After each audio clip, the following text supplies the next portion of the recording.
a Ana Fernández, a quien todas y todos la conocen.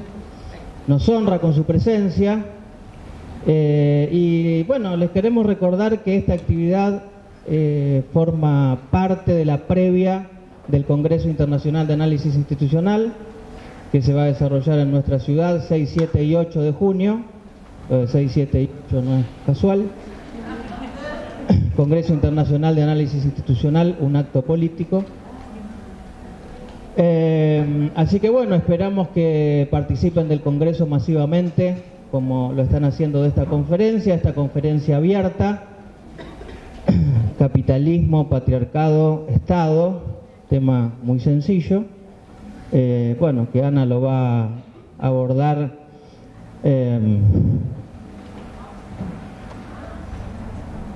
con su habitual claridad y precisión.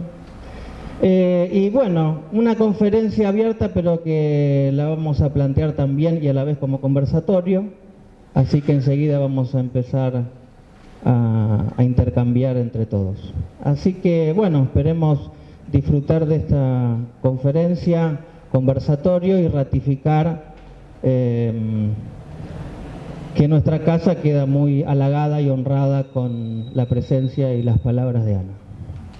La idea era, el título es Las Nuevas Alianzas, es una propuesta que hiciste. Capitalismo, patriarcado, Estado, efectos de subjetivación, prácticas profesionales y sus modos de implicación. ¿Por qué? Bueno, como el cuento de aquel papa, perché me piace.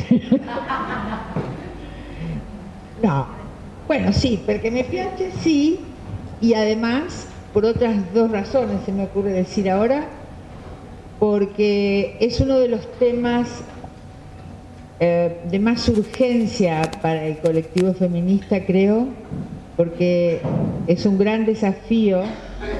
Hemos llegado a lo que Fernán Ulloa llamaba la numerosidad social, y yo prefiero hablar de multitud, en el sentido de que la calle la hemos ganado desde aquel 2015, donde salió la primera multitud del Ni Una Menos en adelante, pero eso nos obliga a precisar, profundizar y diversificar las estrategias políticas, personales, lo personal es político, de subjetivación, pero también de producción de subjetividad y sobre todo de cómo caracterizar aquello que se opone a que ampliemos los límites de nuestras libertades, a que corramos los bordes de lo posible, porque si no caracterizamos bien, se nos hace difícil pensar las mejores estrategias para este largo combate que ya lleva un siglo y antes también, y entonces podemos ser muchas, muchos y muches en las calles, pero puede ser ineficaz, o no lo necesariamente eficaz. Y la otra cuestión es porque creo es una buen puntapié inicial para que el entramado anticapitalista, antipatriarcal, esté presente en una interrogación sobre el Estado y las políticas públicas en ese magnífico congreso que estás organizando.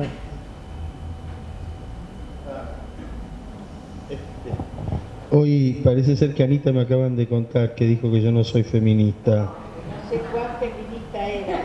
Ah, o sea que no sabías la cantidad nada Claro. más. Y el tamaño no importa acá. Chiquito feminista, gran feminista, No es lo mismo, claro, te agradezco. el tamaño importa. Sí. Tengo que agradecerte porque en realidad es el puntapié inicial a un congreso muy ambicioso, y que Ana, debo comentarlo, que fue una de las personas que primero se puso el congreso se lo cargó para poder llevarlo adelante, insistió en que se haga y hizo lo posible en sus redes para que esto fuera posible. Así que personalmente quiero agradecerte todo este esfuerzo que has realizado, inclusive el estar aquí hoy. Así que bueno, a mí me parecía un título largo, pero bueno, porque pensaba también en los efectos, que veníamos charlando, ayer empezamos a charlar y discutíamos un poco. Y me parecía que en la medida que despliegues un poco más el tema, en esas van surgiendo las cuestiones que ayer íbamos conversando. De todos modos quiero contarles, porque una cosa que solemos hacer quienes trabajamos en análisis institucional es no dejar nada sin poner patas. Que él me mintió un poquito, porque siempre me miente un poquito, pero yo ya lo sé. Pero ¿saben cómo me invitó a esta actividad? Diciéndome que íbamos a trabajar algún tema que yo propusiera tomando unos vinitos. Agua fresca del manantial, ¿eh? Así que, pero bueno, son así los hombres, igual son encantadores, ¿no? Bueno, Sí. son encantadores. ¿Sí? Que no se diga que Bueno, vamos a dejar esa historia, por favor, porque es de los 90. Prescribió. Bueno, este comentario así cariñoso, chistoso, no es una casualidad. Bueno, primero porque nosotros nos tratamos así siempre, somos amigos de hace mucho tiempo, disfrutamos mucho la compañía del otro, las conversaciones. Es en el marco de una amistad muy valorada por ambos.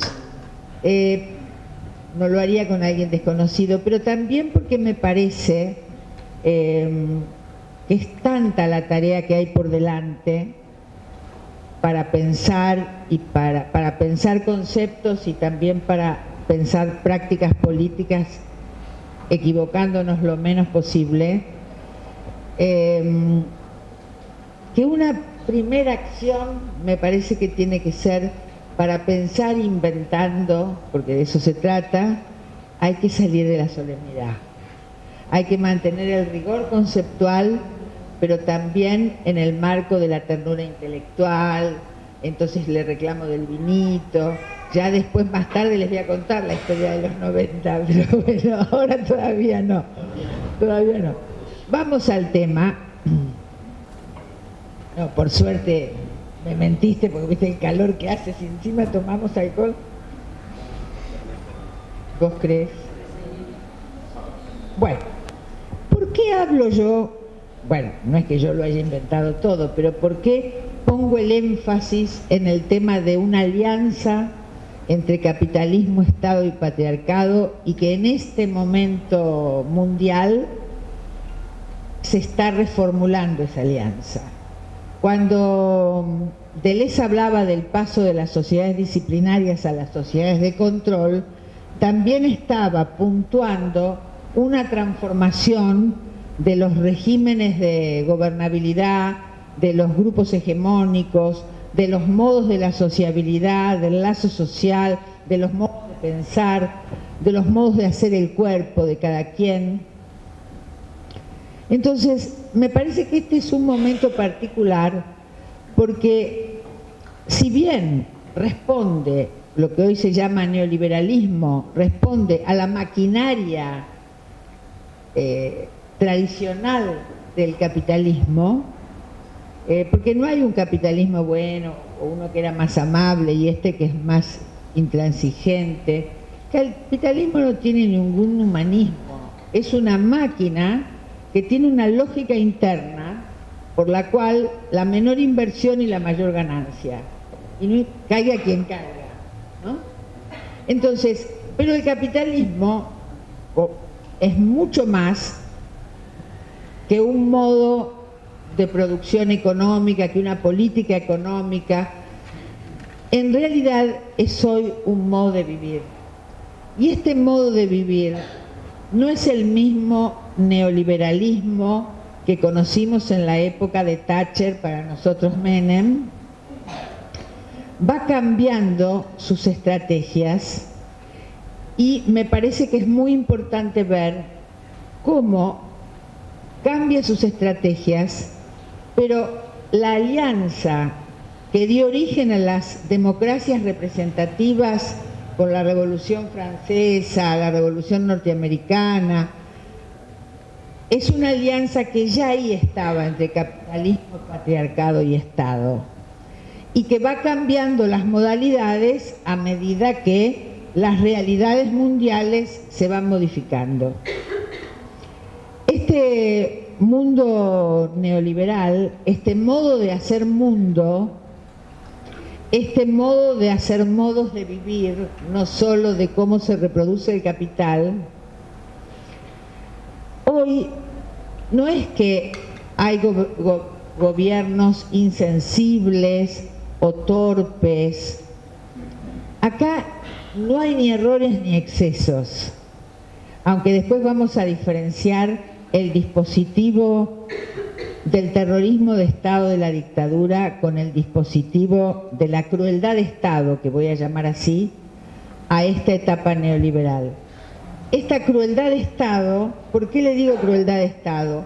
Hay un trabajo muy interesante de un griego que pasaron la deuda, etcétera, etcétera, que se llama Stavrakakis, que escribió un libro muy interesante, La izquierda lacaniana, que él dice: desde la antigua Grecia la deuda fue instrumento de dominación y siempre muy brutal. Es decir, que no es que el Fondo Monetario se distrajo y nos prestó más plata, no. Son dispositivos. Ahora bien, este dispositivo de la crueldad, que empezamos a verlo cuando les pinchaban los gomones a los africanos que querían llegar a Italia, pero hoy no necesitamos mirar a otras tierras para ver cómo es un ejercicio de la crueldad de Estado, en función de cómo se reproduce el gran capital, el capital de los amigos, etcétera, etcétera. Entonces acá, cuando la crueldad es un dispositivo de dominación, cuando endeudar es un dispositivo de dominación a determinados países y no a todos, etcétera, tenemos que pensar qué otros pilares necesita para su reproducción un dispositivo de semejante envergadura. Este dispositivo del capitalismo actual necesita entramarse, como en los orígenes del capitalismo, con lógicas patriarcales y modos de vivir de subalternidad. El patriarcado no lo entiendo solo como las relaciones de dominio de los varones sobre las mujeres. Entiendo, sí, que ese es uno de los temas centrales, pero el patriarcado hace tiempo que lo pienso extendido al conjunto de las diferencias desigualadas. Es necesario fragilizar, vulnerabilizar, por eso hablo de vulnerabilización y no de vulnerables, etcétera, etcétera, a determinados grupos de la sociedad que garanticen el mayor poder de los grupos hegemónicos. Esto pasa en la geopolítica. Países o capitales del primer mundo que van subalternizando cada vez de modo más brutal a países del tercero o el cuarto de los mundos que también están en el primero. Entonces, desde el momento en que se declaran los derechos del hombre con mayúscula y que creíamos que eran los derechos de todos los seres humanos, con el andar descubrimos que eran los derechos de un grupo de personas, de seres humanos, hegemónico en el mundo del naciente capitalismo y la democracia europea y norteamericana, y por extensión, que reformuló el viejo modo del patriarcado medieval. No lo reemplazó. Ahora, ¿por qué el capitalismo desde sus inicios necesita del patriarcado? Por muchas razones. Pero un solo ejemplo, ¿quién pagaría el salario de todos los trabajos que las mujeres hacemos por amor? El mundo que inventa el salario, cosa que no existía en la Edad Media, es el mundo de los sindicatos, de las luchas obreras, de las reivindicaciones, etcétera, etcétera. Hay un grupo humano llamado las mujeres que va a hacer el llamado trabajo doméstico no remunerado, va a criar niños, va a cuidar ancianos, por amor. Ahora bien, ese es el primer entramado capitalismo-patriarcado. Después las sociedades se van sofisticando, por supuesto. Si pensamos por las políticas públicas, ¿cómo puede ser que cada vez haya más oficinas contra la violencia de género y no bajemos el índice de femicidios? Está todo mal hecho. ¿Desde qué lugar, hablando del Estado, ¿no? ¿Desde qué lugar un juez exige revincular a un niño o una niña que ha sido víctima de abuso incestuoso por su padre? Porque eso desde el sentido común cualquiera. Ese juez no solo es un patriarca, es un corrupto porque tiene tarifa para eso, como para la mayor parte de las cosas. Entonces, es importante pensar la especificidad de este momento de esa alianza. Entonces, ¿por qué entiendo así el patriarcado? Porque ese núcleo hegemónico europeo, cristiano, varones heterosexuales, adultos, porque también están los jóvenes víctimas del patriarcado, los jóvenes y varones, ese grupo que arma hegemonía y es la clase que va a dirigir esas primeras democracias llamadas representativas, necesita desigualar. Había una luchadora marxista y feminista que fue Rosa Luxemburgo, que fue asesinada a principios del siglo XX, que decía: el capitalismo explota para discriminar y discrimina para explotar. Entonces, las ciencias del principio del siglo XX decían que los africanos, que eran colonia francesa, la psiquiatría francesa decía que tenían un cerebro más pequeñito, que por eso se parecían a los monos y por lo tanto estaban muy bien las colonias. Bueno, cada disciplina de las ciencias humanas tendrá que revisar los paradigmas desde donde pensó. El psicoanálisis tiene mucho que interrogarse, es de lo que estamos trabajando en el seminario que estamos dando. Pero entonces, en esa alianza podemos ver que una mujer puede estar en una situación de subalternidad por mujer, pero si además es muy pobre, tiene dos subalternidades, por mujer y por pobre. Si además es muy morochita y con es descendiente de pueblos originarios, raza negra, etcétera, etcétera, va a tener ahí una vulnerabilización por etnia. Si además es lesbiana, va a tener, o trans, va a tener una vuelta de espiral de esta cuestión por la opción sexual. Y así podríamos seguir. Entonces, el patriarcado es un sistema de dominación que abarca géneros, pero que también va organizando distintos modos de subalternización, de subjetivación fragilizada, y es posible porque el capitalismo lo necesita y viceversa, y no podrían ninguno de los dos reproducirse si no estuvieran las altas complicidades de muchas esferas del Estado. El Estado es un paquidermo que se mueve de modo muy particular. Yo no creo que hablemos de un Estado ausente. ¿Saben lo presente que tiene que estar el Estado, lo activo, lo dinámico que tiene que estar, lo eficaz para tirar del mapa al 30% de la pobreza? Eso no es un Estado ausente, nunca ha estado ausente. Está ausente para una sola cosa, para garantizar la igualdad de oportunidades. Pero para todas las otras funciones de dominio está siempre muy activo y es muy eficaz.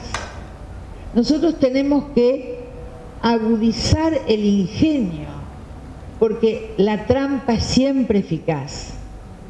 Entonces, con esto no quiero aguar la fiesta de todo lo que este feminismo transnacional, transgeneracional, transgenérico, transclasista, multitudinario, va consiguiendo. Pero vuelvo a decir, se necesita cada vez mayor inteligencia colectiva. Necesitamos, hoy les decía a las chicas en el seminario, no recitemos acá lo que ya sabemos.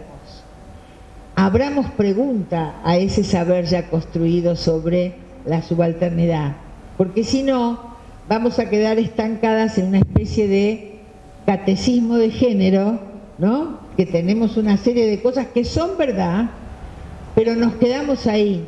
La invención colectiva no es algo que esté dado en la naturaleza, hay que construirla. Castoriadis ha hablado mucho sobre la invención colectiva y a él le debemos textos muy subversivos y muy interesantes. Y me parece que tenemos una apuesta, está bien encaminada, porque las condiciones, lo hemos visto aún en cuestiones psicodramáticas, de pequeño grupo quiero decir, hay una cuestión que hay una relación entre política, subjetividad e invención, que es que para poder inventar colectivamente tenemos que inventar dispositivos horizontales, asamblearios, y me parece que muchos de los tramos de la movida multitudinaria del feminismo ha tomado esas magníficas tradiciones de luchas de otros tiempos y de otros temas. Y es por ahí por donde hay que avanzar, pero es mucho el camino que hay que recorrer.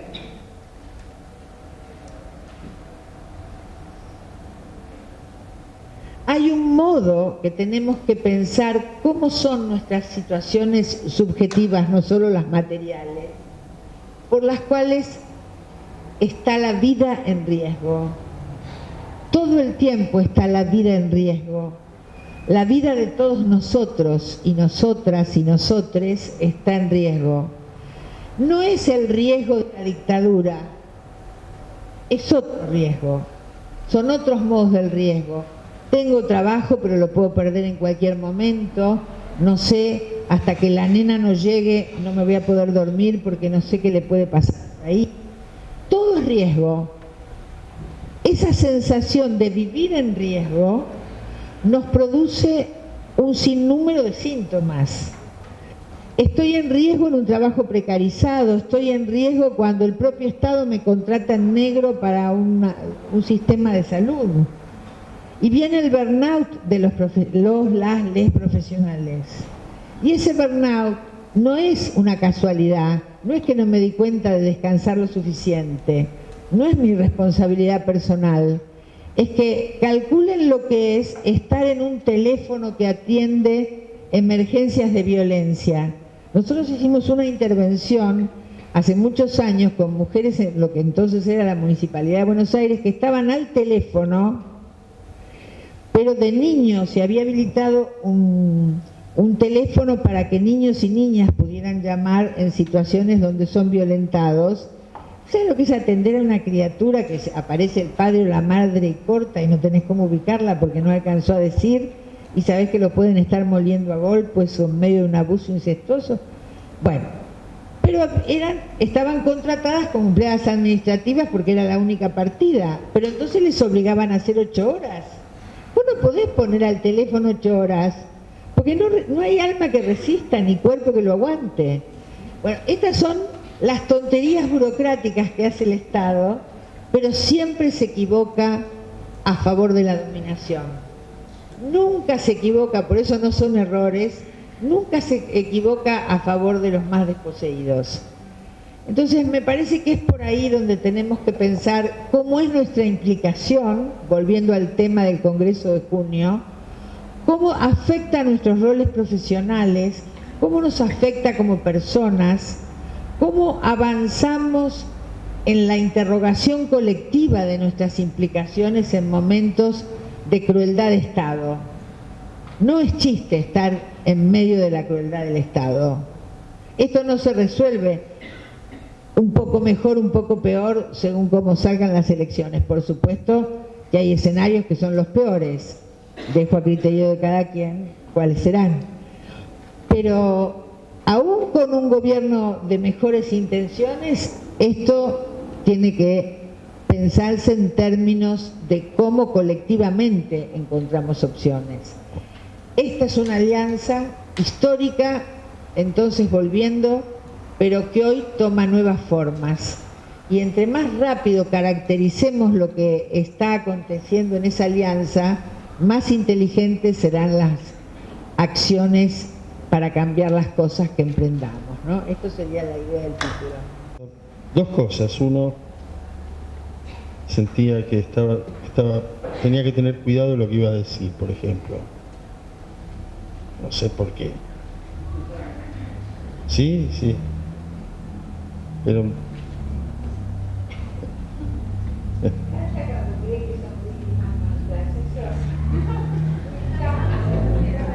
No, yo ya me di cuenta que no.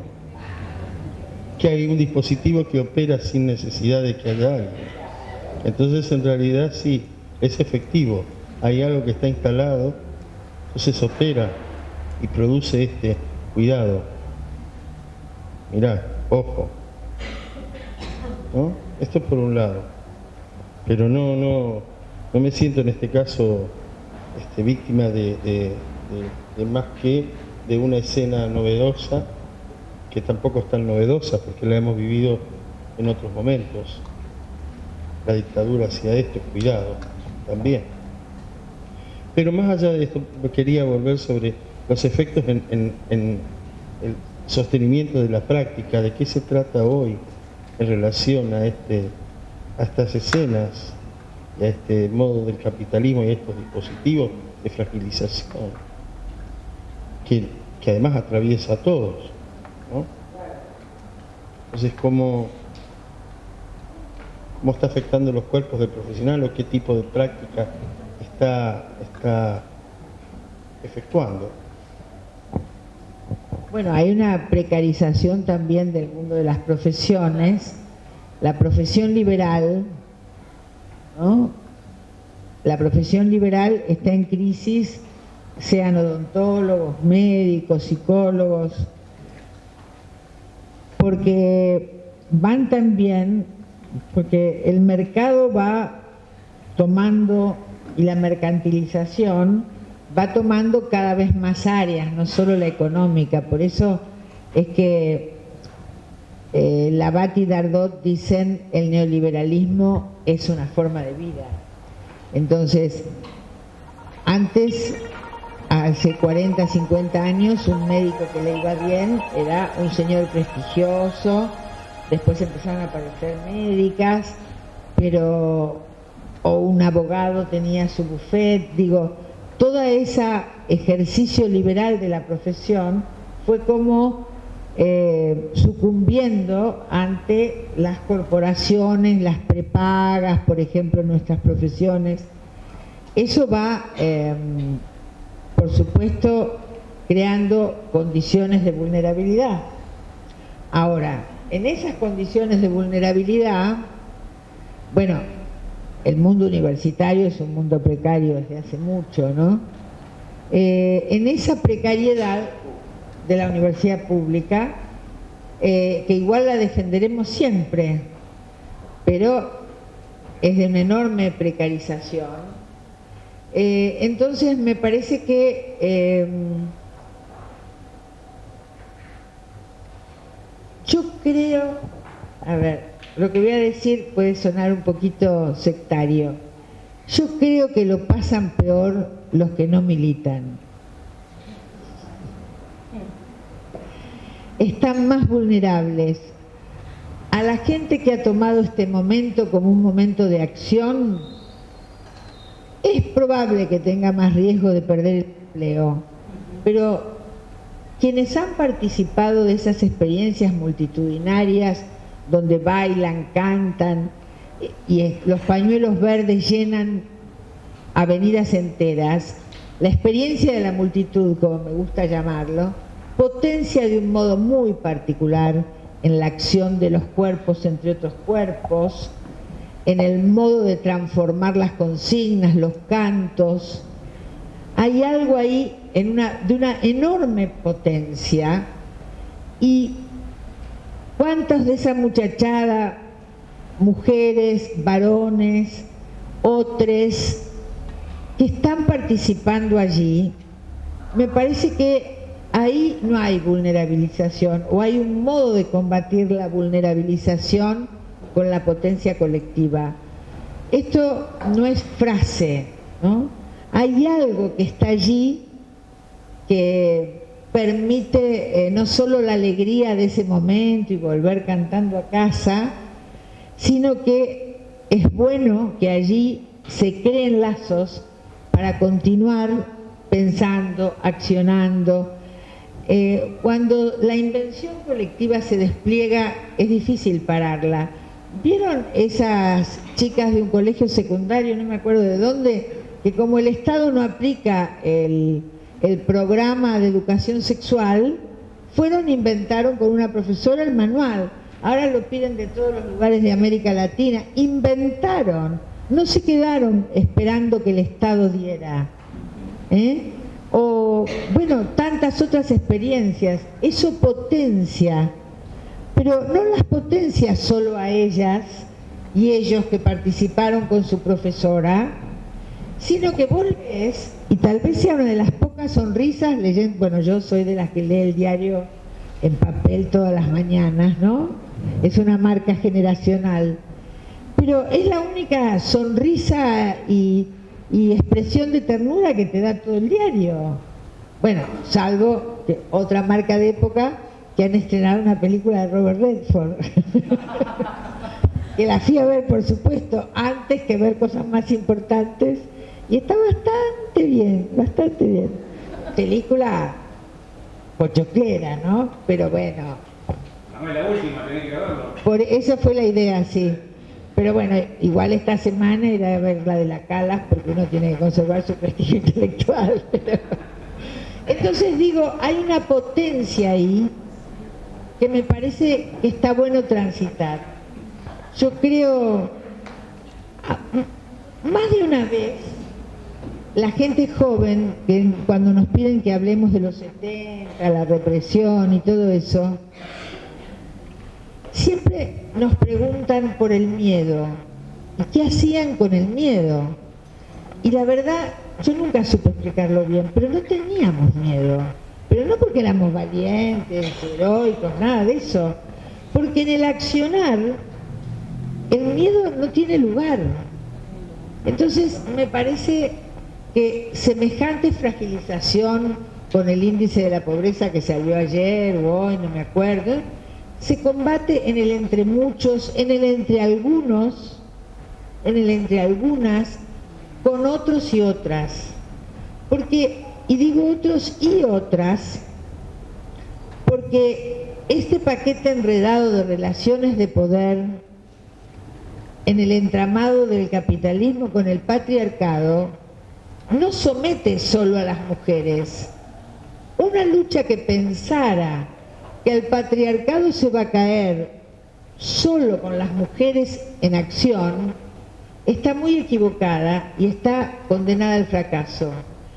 Es en la alianza colectiva entre todos los subalternizados, en cada lucha respondiendo a una especificidad concreta de ese grupo, pero con todos los otros.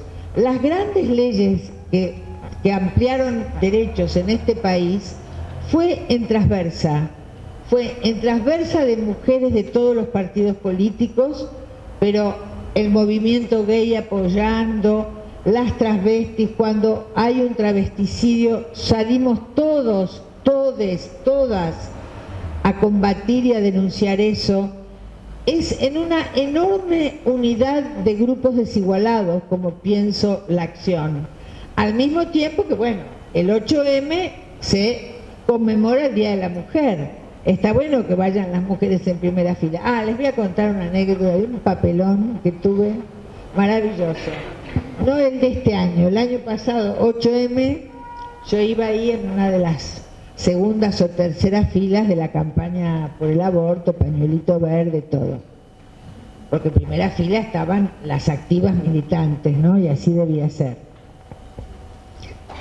Bueno, resulta, ustedes saben que las manifestaciones de cualquier gusto y color, una cosa que es sagrada es la reunión donde se decide el orden de ingreso a la plaza, qué grupos van primero, cuáles después, qué bandera va.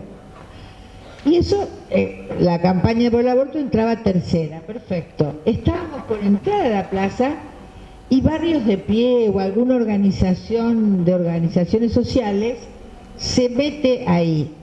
Entonces, supongo que por error, no por una provocación, ¿no? Entonces, las dirigentes van a conversar con los de Barrios de Pie o alguna de esas, Ovita, no me acuerdo. Entonces, tardan, se alarga y se retrasaba la entrada a la plaza, que estaba medio organizada cronológicamente para que entrara todo antes de la lectura del documento. Entonces las muchachas más bravías empiezan a gritar: machos, afuera, machos, afuera. Y yo, académica, le digo a una jovencita que tenía al lado, que no sé quién era, bueno, tal vez machos afuera no, machos atrás.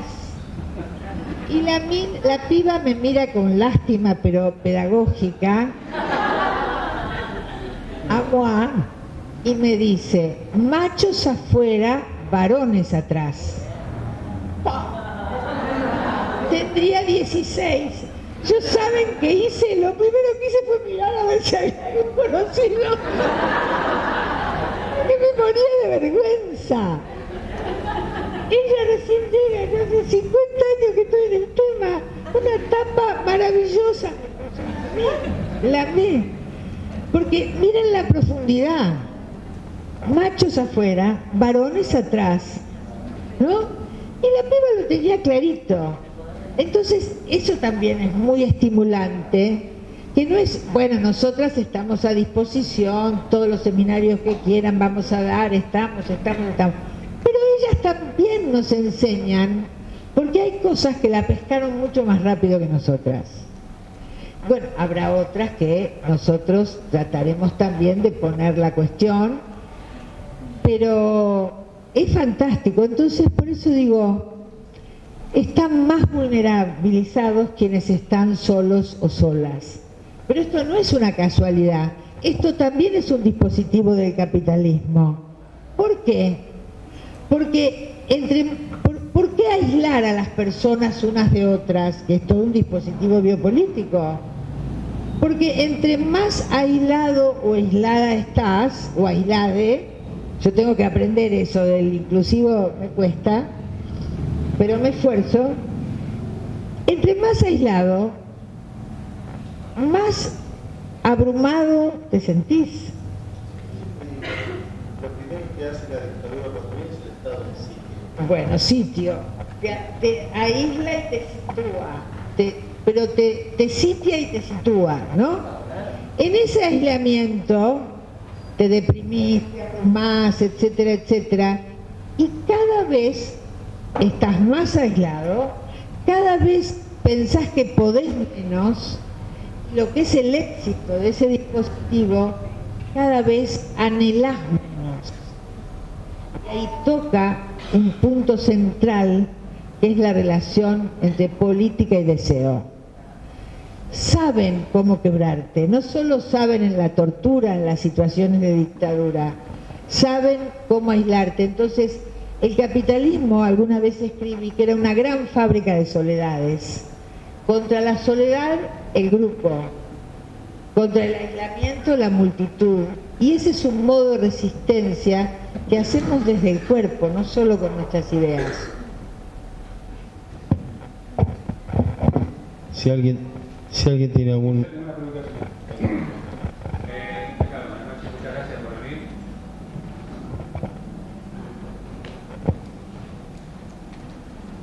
Ana, hola.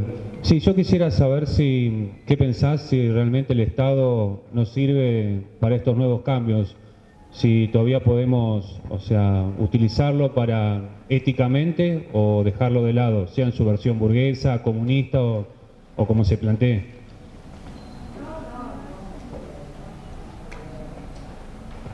Que yo trate de poner en palabras esta alianza no quiere decir que no haya periodos donde haya gobiernos progresistas y o populistas que intentan desde el Estado hacer cosas. Ahí hay que meter todo lo que se pueda.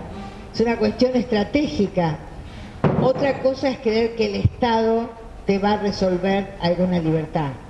Ahora, todo lo que podamos avanzar en leyes, por supuesto. Las políticas públicas siempre se aplican re mal. Entonces, bueno, si estás en un programa que aplica políticas públicas, tenés que ver por debajo de la mesa cómo la arreglás un poco para que sea efectiva. Una cosa es creer, En la línea de PC no la aplican mal, la aplican bien. la aplican bien para los fines de un Estado opresor. La aplican mal de pronto, para gente de muy buena fe que ha diagramado una muy buena política. A ver, no es solo cuestiones conspirativas. La empleada de Gasalla, cuando dice atrás, ese es un efector del Estado que es el más eficiente de todos. Si a mí me dicen que estoy sufriendo persecución política, sé qué hacer. Pero si tengo que enfrentar una ventanilla de una oficina pública, además que me tomo un ribotril antes de ir, me gana la burocracia porque me falta un papelito. Es así. Pero todo lo que se puede hacer desde el Estado, todo lo que se puede hacer. Otra cosa es creer que una política de Estado va a poder nivelar la desigualdad. Ahora, a ver, la asignación universal por hijo, bueno, todo lo que ya sabemos que se ha hecho. Hay una izquierda que viene del autonomismo italiano que dice el exilio al Estado.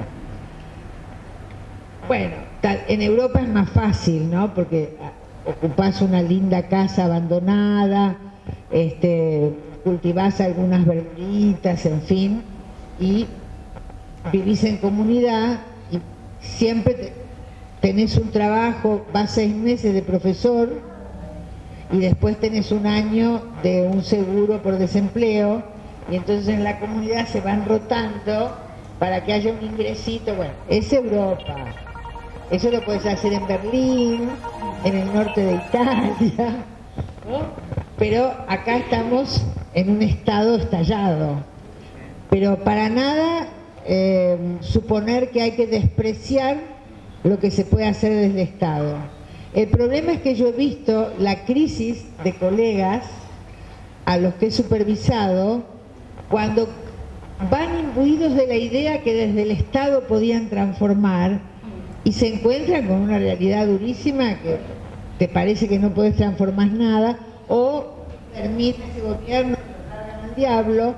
Entonces, si trabajamos en el Estado, con el Estado, tenemos que tener una elucidación muy fina de cuáles son las posibilidades en situación de ese lugar, con quiénes tengo que hacer mi alianza para poder trabajar, etcétera, etcétera.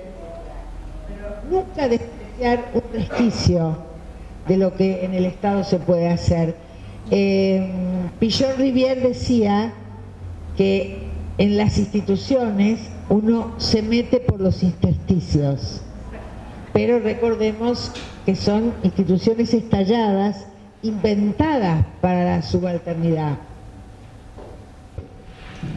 Entonces la convocatoria es a ser rigurosos tanto epistemológicamente como ideológicamente, éticamente y estéticamente en relación a qué tipo de formación estamos pensando y visibilizar estos mecanismos de fragilización que nosotros mismos actuamos como aquellos que somos docentes, ¿no? Estar muy cautos y muy despiertos en esto. Sí, sin duda. Yendo a trabajar a distintos países de Latinoamérica, uno cobra conciencia del papel de la educación laica y gratuita en Argentina. Es un país, tal vez el único, porque Uruguay tiene otras características, tal vez el único que ha desarrollado amplias capas medias, ¿no? Uno va a Colombia, va a México, y a la universidad llegan los muy ricos. Aún en México, que hay universidades estatales, hasta hace 10 años que no voy a Brasil, hasta hace 10 años, en un posgrado no había un solo mestizo, todos blancos, blanquísimos. ¿Entienden? Claro. Bueno, entonces, esto lo hizo un momento del Estado argentino. Nuestras universidades, nuestras escuelas públicas, laicas, ¿no? En Salta ya tienen religión, las escuelas públicas. Entonces todo eso es el Estado, como bien lo recuerda Marcelo. Ahora, ¿qué hacemos en el Estado nosotros enseñando? Yo muchas veces me he preguntado ¿por qué escribo? ¿Por qué le he dedicado tantos años a la docencia universitaria? Porque si de mercado se trata, si todas las horas que uno le dedicó a la universidad se las hubiera dedicado al consultorio, estábamos forrados en plata, ¿eh? Yo veo los colegas de mi edad que solo hicieron consultorio, ¿sabes cuánta más plata que yo tienen? Bueno, pero yo no cambiaría, ¿no? Ahora, ¿por qué? Porque ¿cuál es el deseo allí?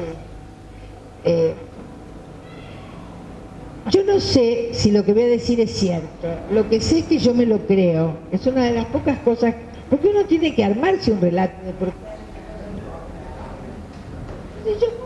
¿Cuál es el relato que yo me creo y que fundamenta que, por ejemplo, un gran programa de fin de semana largo sea venir hasta acá? O, por ejemplo, quedarme encerrada en mi casa, no atender el teléfono, nada, porque estoy escribiendo chocha para mandar a una revista ignota de algún lugar del mundo un artículo. Hay que preguntarse por qué uno elige esas cosas raras, ¿no?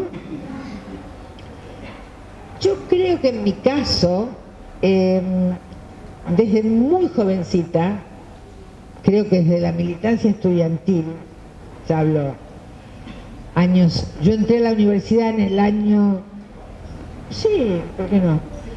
Debo haber entrado en el 61, así que yo tuve época de oro de universidad hasta el 66, que fue muy bueno. Bueno, ya ahí uno participaba del movimiento estudiantil y todo eso. Entonces, para mí, el sentido que ha motorizado toda esta acción que he desplegado a lo largo de tantos años es porque yo creo que cuando uno tiene algunas posiciones tomadas, cuando ha optado por propuestas más libertarias, igualadoras en el sentido de las oportunidades, etcétera, etcétera, y está en un mundo intelectual, porque te toca en otro ámbito, es distinto, participa de lo que Bourdieu llamaba las luchas políticas por el sentido. Entonces, eso es. A mí no me da igual cómo vamos a nominar las cosas. En una facultad de psicología totalmente lacaniana y de un lacanismo apolítico, porque ahora hay una izquierda lacaniana muy interesante, que finalmente decidió que podía leer Foucault aunque fuera gay. Es un avance.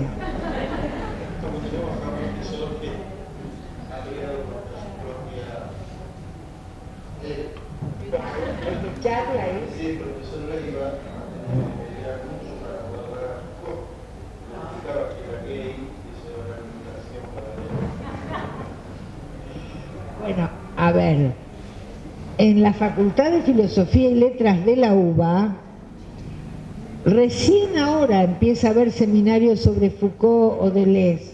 En realidad, los alumnos hacían grupos de estudio autoconvocados y chau, se cansaron de pedir. Llegaban hasta Hegel, más o menos. Entonces, en esas luchas políticas por el sentido, uno a su vez cobra sentido. Puede producir intelectualmente, puede servir o no lo que uno ha podido pensar, que está siempre a disposición de quienes necesiten y les resulta herramienta, pero al mismo tiempo te potencia vos mismo, porque vos ves que estás en un combate contra las ideas que vos ubicás como muy reaccionarias. A lo mejor te equivocás de posición, te equivocás de lectura, una oportunidad hiciste una alianza que después te arrepentís, no sé. Pero estás en una acción y me parece que el combate de las ideas, para quienes nos gusta ese quehacer, te tiene que gustar, porque otro pensará, estos tarados están discutiendo la cuadratura del círculo, ¿no?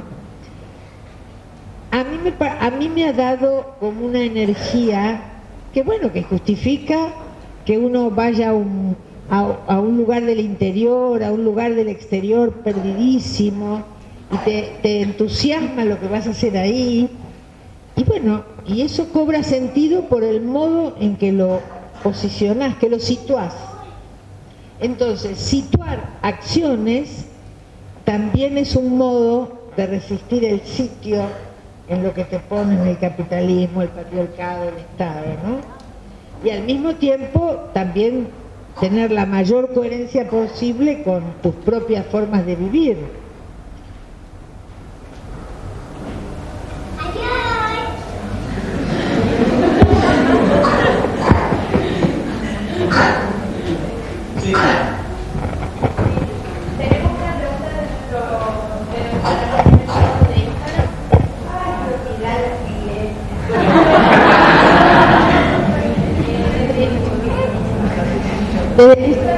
Daniela, ¿cómo piensa el proceso de desmanicomialización dentro de nuestro país en el actual contexto político?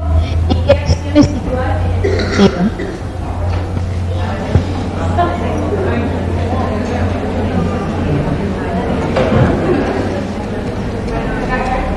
Y luego Foucault había explicado que los locos tenían que estar encerrados, ¿no? Nada de que anden por ahí. En países tan feroces como los nuestros, de Italia y la antimanicomialización, en el 2001, por unos pesitos, decía que en la crisis del 2001, que fue también muy feroz, pero que se inventaron a partir de ella, siempre la invención colectiva, ¿no? En la crisis. Se inventaron las asambleas barriales, que fueron una experiencia maravillosa, las fábricas recuperadas. Bueno, en el 2001, por unos pesitos, los internos asesoraban a gente que estaba en situación de calle para que entrara por la guardia simulando que estaban locos, con una gran efectividad. Imagínense lo que debe ser preferir entrar al Borda, no sé si alguien alguna vez entró al Borda, entrar al Borda que el desamparo. Bueno, entonces ahí era como lo contrario de la desmanicomialización. Hoy tenemos la gente en situación de calle que prefiere estar en la calle porque dicen que en el parador les roban todo. Entonces, me parece que hay que tomar en un sentido muy amplio los procesos de desmanicomialización, porque la gente que son, hay una paciente, ¿cómo es que lo llama? Los sobrevivientes de la psiquiatría, que es toda una movida internacional, son los más vulnerables a la falta de empleo, a la falta de recursos.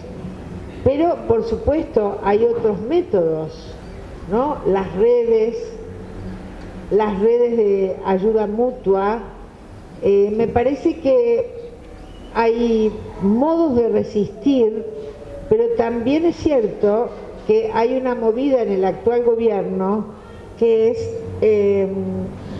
poco interés por los manicomios, pero cambiar la onda, como diría alguien, que es armar neurociencias ahí. Todo neurociencias es interesante, ¿no ven que no son nada tontos? ¿De qué modo podés tener mejor control de todo eso que con neurociencias? Andá a armar asambleas de sala. ¿Para qué? Neurociencia. Más allá del valor específico de la neurociencia, que es otra cosa, ¿no? Entonces, la cuestión antimanicomial hoy atraviesa en las situaciones de países que están en una crisis muy profunda nuevas formas alternativas de resistir a la medicina hegemónica.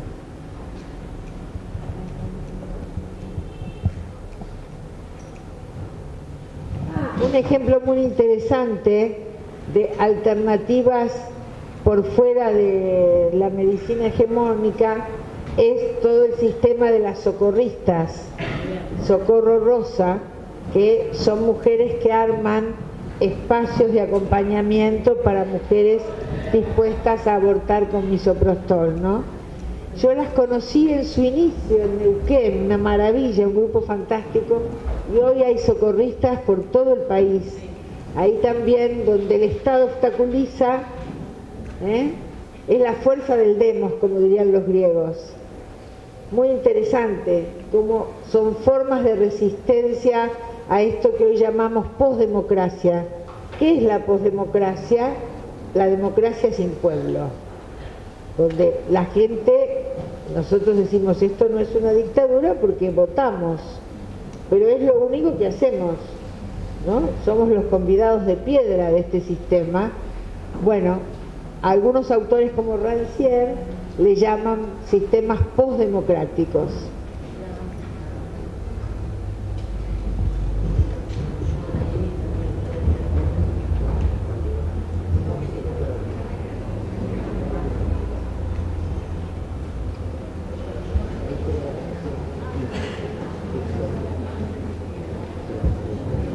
Bueno, ¿qué más? ¿Qué más?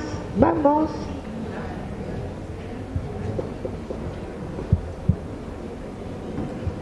Yo diría, como decía mi abuelita española, vamos, vamos, vamos, que si me paro pierdo el compás. Porque estoy a las 10 de la mañana. En cuanto pare un minuto caigo.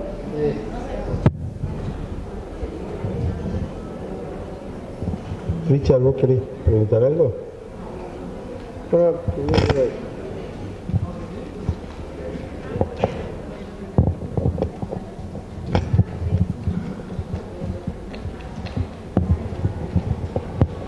¿En qué lugares en donde, la verdad que me interesa saber que ahora siempre más bien el tema de, como hace rato peleo esta cuestión de, sí. entra la otra pelota a la cancha, este es más lindo. Ah, no, este puede entrar, no. Pero va a ser... ¿Y van a pasar? Sí. Bueno.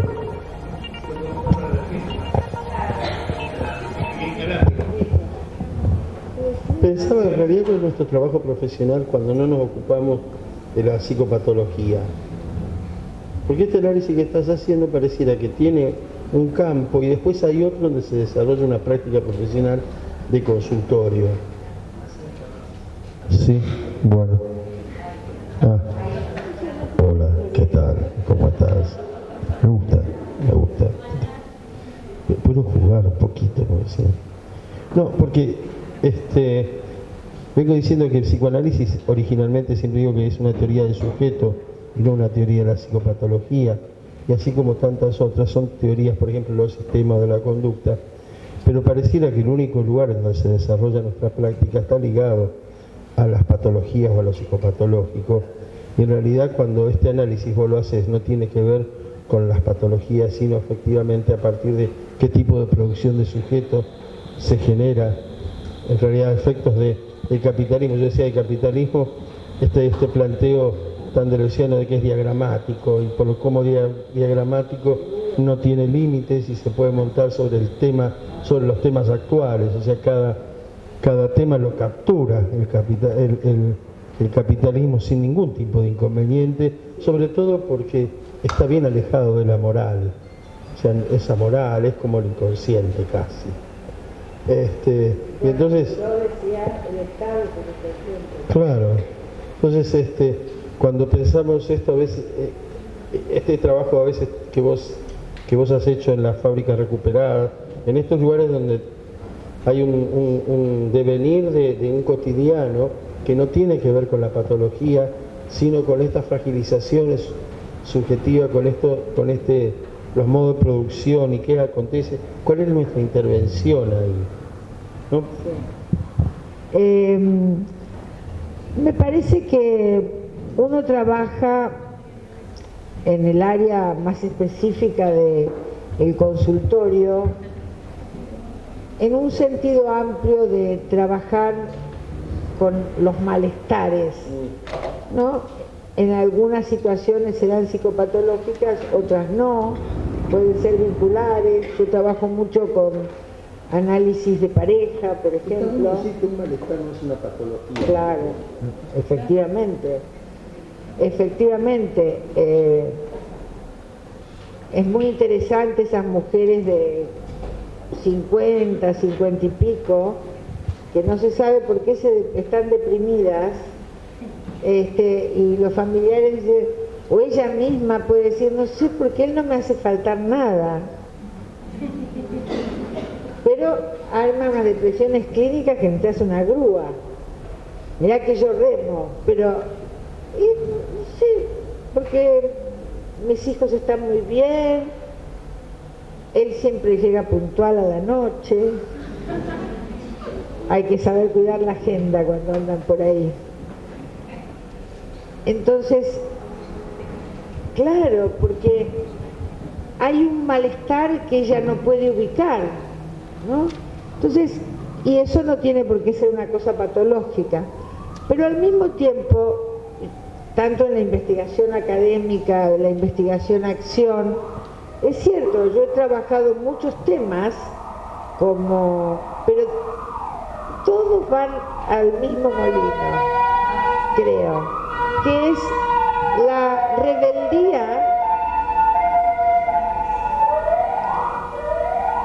rebeldía frente a una idea de psiquismo que es pura interioridad. Por eso uno llega a escribir política y subjetividad, a las fábricas recuperadas, porque viene buscando cómo pensar las cuestiones que hacen a lo histórico social en el despliegue de la subjetividad de cada quien, porque no nos bancamos más la idea de que hay un psiquismo interior y si sos progresista pensás que la sociedad lo influye, eso como mucho, ¿no? Son los mismos psicoanalistas que cuando vinimos con las cuestiones de género decían, no, eso es sociológico, nosotros no tenemos nada que ver con eso. Si los mandatos de género son aquello que impide que el sujeto de deseo advenga, para hombres, para mujeres, para perros, para cualquiera, porque los perros también tienen subjetividad y los gatos. Entonces, ¿cómo? No, lo digo en serio. ¿Cómo poder pensar que las problemáticas de género pueden estar afuera de la escucha analítica? Los sufrimientos de género no necesariamente son psicopatológicos.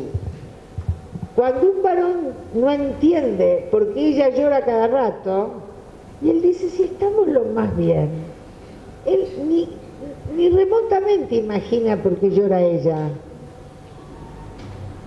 Pero ella llora. Si no te hice nada, dice él. Es cierto, él no le hizo nada, pero ella llora. Ella llora. Y porque las mujeres son así, viste, lloronas. Entonces, vos viste cómo son. Bueno, entonces, todo esto que nosotros acá lo hacemos en chiste, son dramas terribles. Ahora, pero me sirve para pensar la problemática de género, pero también la de ese obrero u obrera de una recuperada que no se animaba a hablar en la asamblea y un buen día fue el secretario de prensa para la comunicación en la empresa que habían remontado. ¿Por qué potencia lo colectivo? Entonces, todas esas situaciones hacen crisis en una psicología, un psicoanálisis que piensa en términos de un sujeto y dice un sujeto y está confundiendo con una persona. Porque el sujeto del inconsciente, el sujeto del deseo, es un término teórico. No es que todos llevamos acá un sujeto del inconsciente, es un término teórico. Y es el sujeto porque es una operación ideológica que hay que pensar en términos de lo uno. Lo uno, no toda, bueno, toda la fraseología, ¿no? La patria es el otro. Miren la operación que hay ahí. La patria somos todos, son los otros, los otros, las otras, pero el otro es una reducción ideológica por la cual podemos imaginar que se refieren el uno a uno, a otra persona. Si hago alianza con otra persona, en el literal, ¿no es cierto? Después toda la teoría política explicará que no es como lo digo yo y me mandarán a estudiar, pero pongo la literalidad a propósito para que se vea la violencia simbólica del lenguaje. Hay violencia simbólica cuando por decir, ¿por qué no decimos el común y decimos el otro?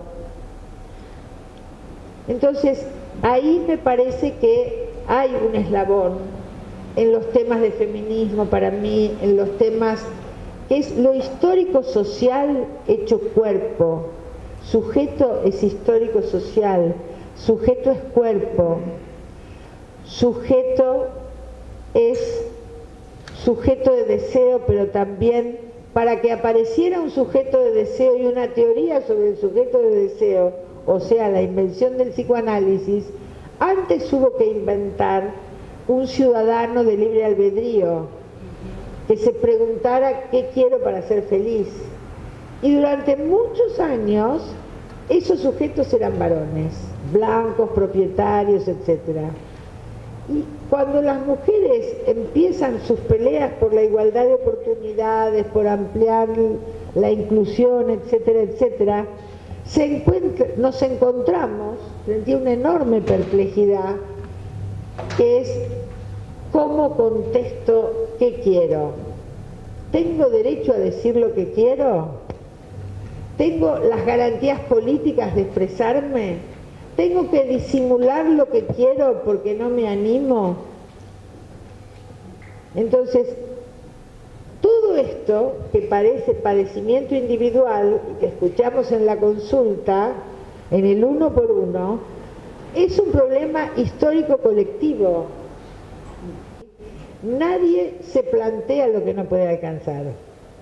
Entonces, cuando Freud termina su vida preguntándose qué desea una mujer, y siguió enigmática la cuestión, nos interpela a nosotras, porque nosotras tampoco sabemos qué deseamos. Y no sabemos qué deseamos, no porque seamos unas tarambanas, sino porque durante siglos no estuvo permitida esa pregunta, porque había que acoplarse al deseo del varón, que era el que dirigía la escena. Entonces, hay que hacer un rápido ejercicio de descubrir qué deseo y luego ver si es posible y no vulnera a otros, porque si cada cual hiciera lo que desea, estaríamos en el todos contra todos del Leviatán. Entonces, también es una urgencia política que la muchachada joven, que las chicas, que las chiques puedan adquirir la conquista política de preguntarse qué deseo. Si es sí, es sí, si es no, es no. Pero el sí tiene que ser tan claro como el no. Porque si primero digo ni y después digo no, todo se complica. La garantía de un no muy fuerte, sin apelación, es estar acompañado de una práctica subjetivo-política de decir sí quiero cuando quiero. Esto es un lugar borroso todavía, y esta es una práctica política y subjetiva que las mujeres más jóvenes adquirirán en el colectivo y no mirando el techo o viendo si él me mira o no me mira. No me llamó. ¿En qué estará? A ver, voy a mirar en alguna red a ver si... ¿Por qué tanto controlar al otro? ¿Por qué no avanzar y usar esa energía psíquica en empoderarse?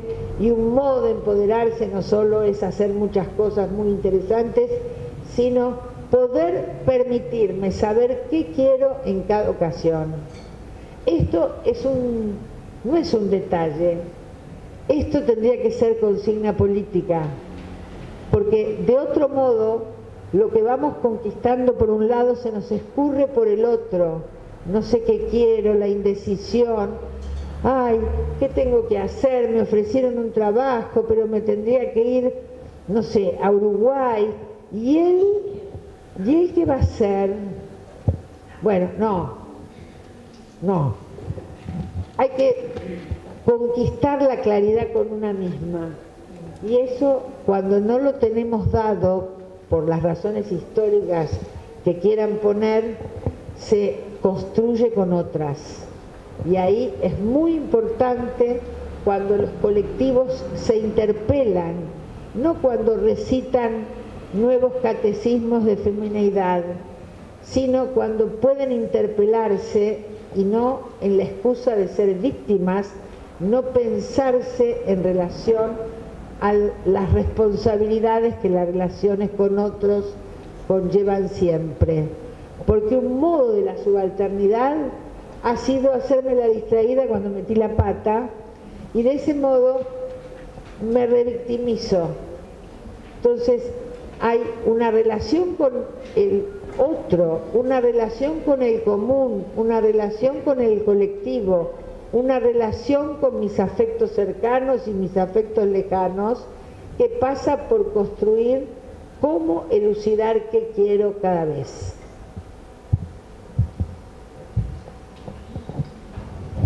Yo quiero decir algo. Escucha, ¿cómo quedaría decir de que en realidad la misma pregunta tiene que ver con el hombre? ¿Se la hacen los hombres? Sí, o que no se la hacen. A tal punto está que ni siquiera parece. Pareciera que él ya sabe. ¿Y qué sabe? ¿Qué sabe de su deseo? El hombre atrapado en la misma lógica del capitalismo, inclusive del paternalismo, inclusive del patriarcado. ¿Qué sabe? Porque pareciera de que hay alguien que sabe y hay alguien que no sabe. Hay alguien que tiene que tener firmeza en dar cuenta que esto es que me parece fundamental, y hay otro que pareciera que lo tiene claro, le adviene por historia, y de que es una pregunta que no la tiene ni siquiera, porque en realidad ya lo tiene claro. Claro, pero ahí es interesante porque... Digo, por esto, porque en términos de capitalismo, el capitalismo no le interesa tanto esta cuestión del género. El capitalismo lo que ataca es... El capitalismo avanza sobre el deseo. Y el deseo ahí no tiene género. Avanza de esta manera, digamos, fragmentando, generando soledad, generando aislamiento. No dice si es hombre o mujer. Y aplasta sobre los cuerpos, trabaja sobre los cuerpos. Y los cuerpos no tienen género para el capitalismo. Eso está bien, pero... Eso está bien, pero... Sí. Te falta un articulador.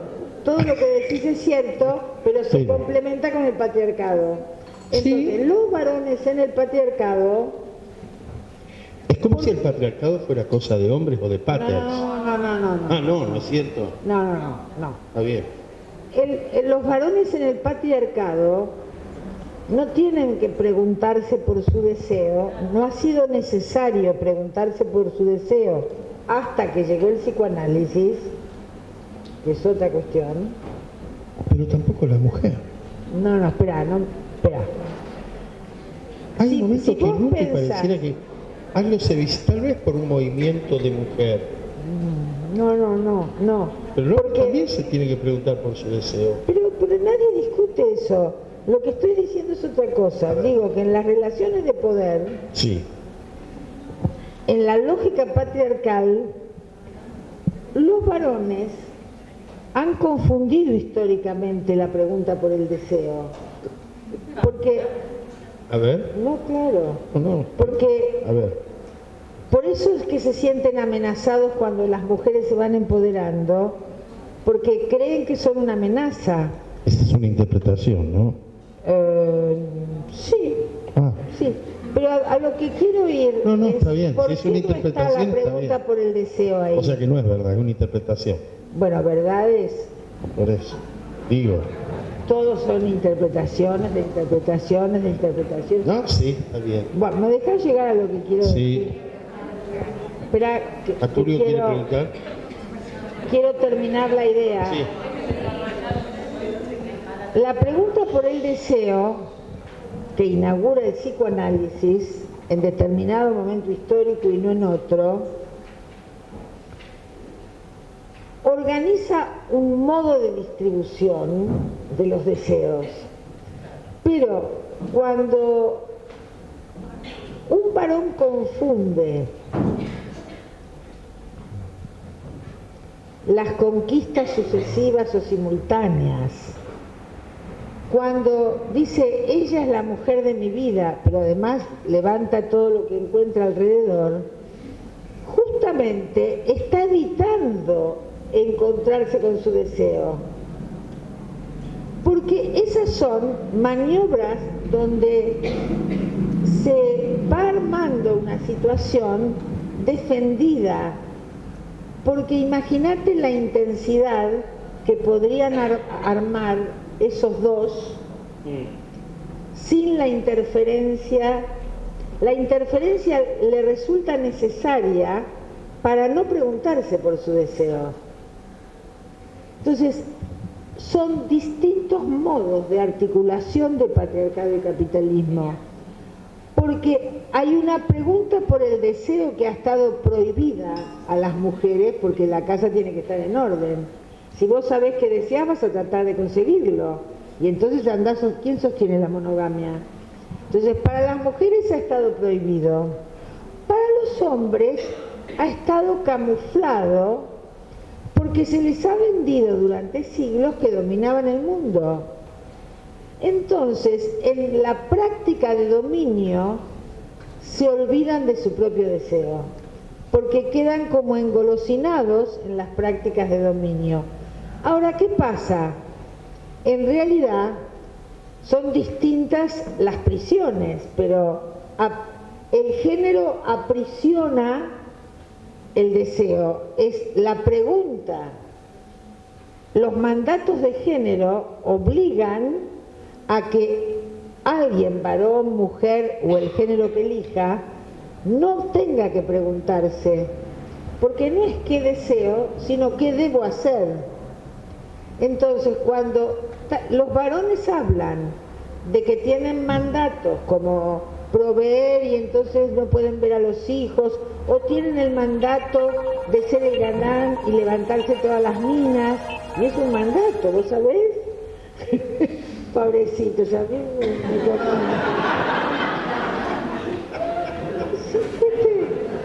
Ahora, ¿de qué deseo me hablas si no elegís?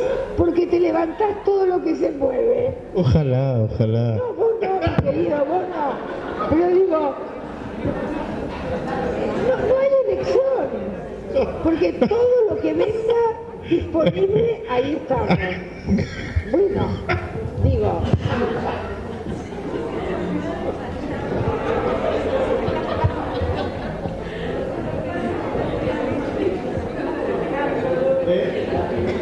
Sí, hay que hacer.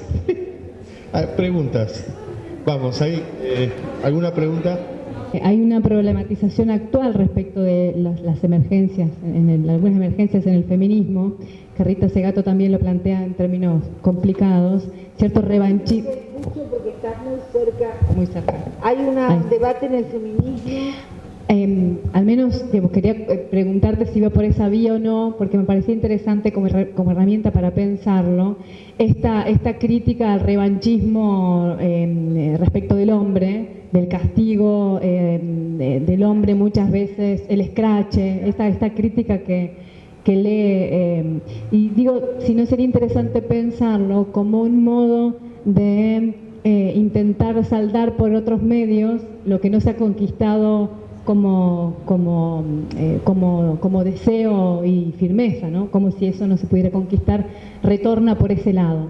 Bueno, o al menos preguntarte qué pensás vos de eso, ¿no? De esta problematización. ¿De qué cosa exactamente? De la política de los scratches, esto que sale Rita Segato a problematizar como necesidad de crecimiento en el feminismo, de pensar la política de los scratches con cierta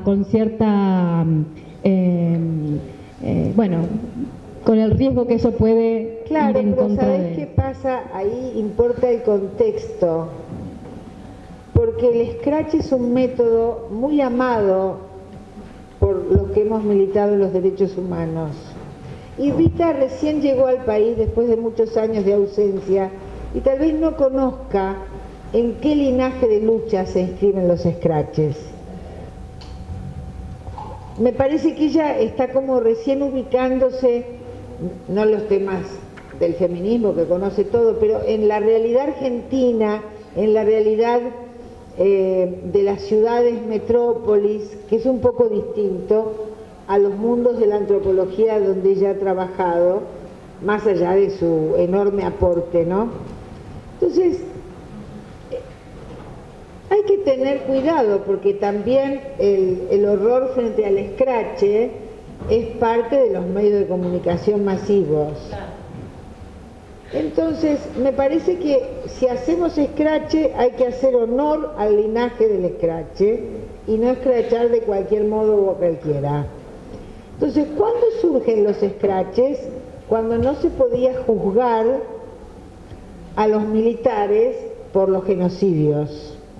Y entonces iban hijos, lo inventaron los hijos, fue una magnífica invención, que iban al frente de la casa del militar genocida y se ponían a bailar, a cantar, a repartir panfletos, a tocar la guitarra, y la consigna era: acá vive un represor, y hacían pintadas.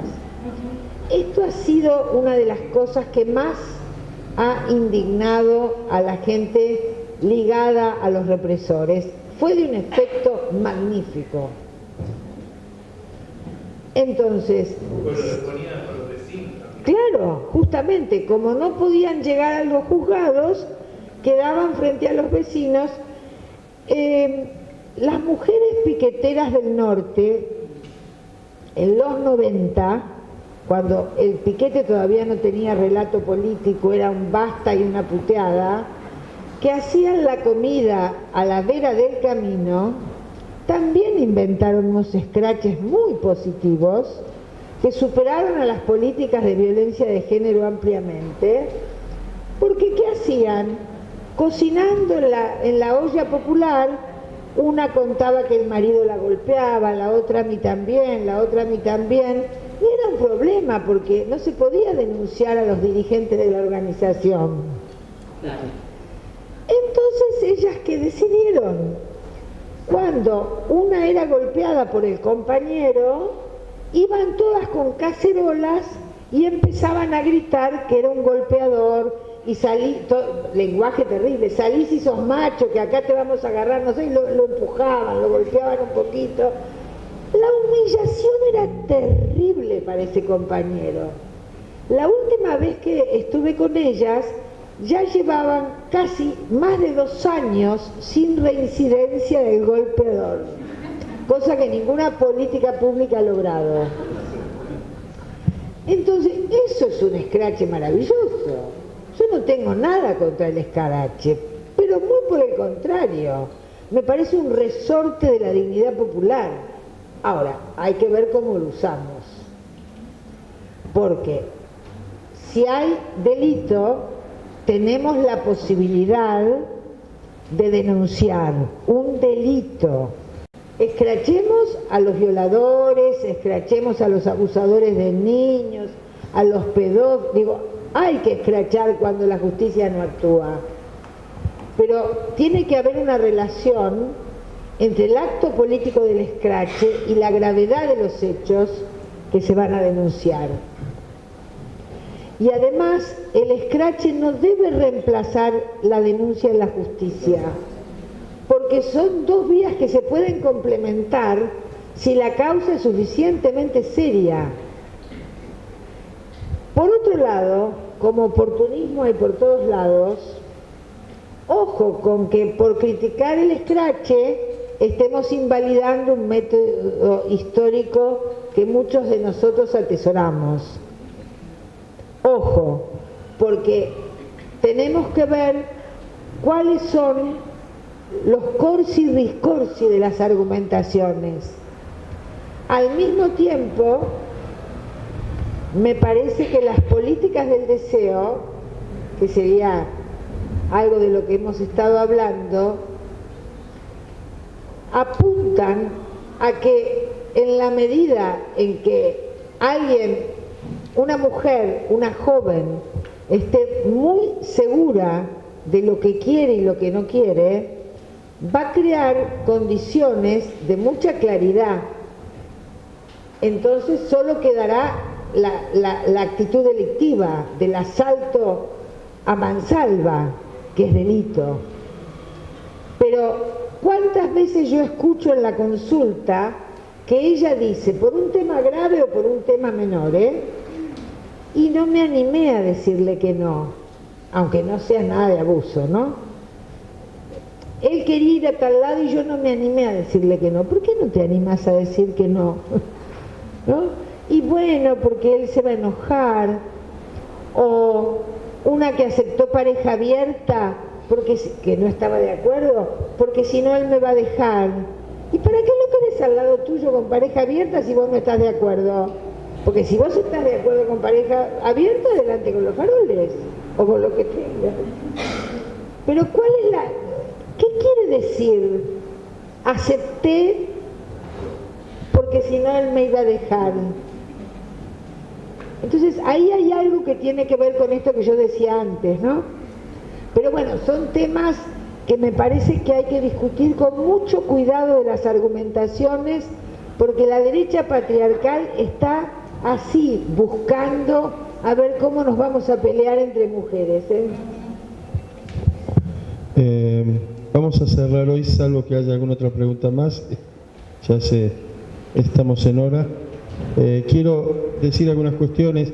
Esta conferencia fue propuesta por Ana como pre-jornada del Congreso de Análisis Institucional. Ella propuso hacer esta conferencia, con lo cual estamos todos muy agradecidos. Así que...